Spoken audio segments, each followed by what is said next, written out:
Bonjour à tous. Aujourd'hui, nous revenons sur une décision importante de la Cour d'appel de Dijon à propos d'une salariée travaillant dans le secteur de la chimie. Celle-ci avait sciemment tardé à informer l'employeur de sa grossesse. Décryptage de cet arrêt dans notre JT de décembre.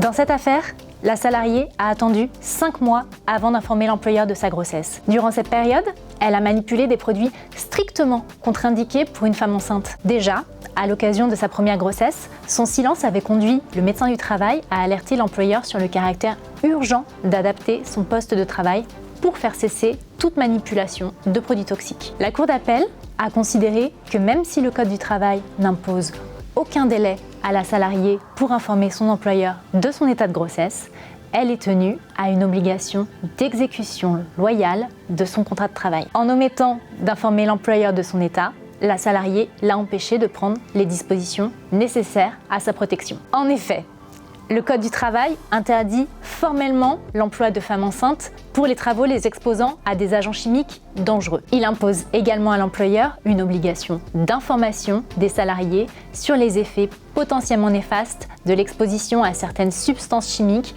sur la fertilité, l'embryon, le fœtus ou l'enfant. La Cour rappelle également que le Code du travail prévoit une sensibilisation à la nécessité de déclarer le plus tôt possible l'état de grossesse. Dans notre affaire, la Cour d'appel a considéré que le comportement de la salariée était susceptible de mettre en jeu la responsabilité pénale et civile de l'employeur. Elle en déduit que la salariée a manqué aux obligations résultant de son contrat de travail en ne l'informant pas de sa situation. Nos conseils: garder une trace des informations de sécurité transmises au personnel, veiller au respect des consignes de sécurité par les salariés et, en cas de non-respect des mesures de sécurité par un salarié, faites constater les faits par écrit. Bien évidemment, nous sommes à vos côtés pour vous accompagner dans la mise en œuvre de ces mesures.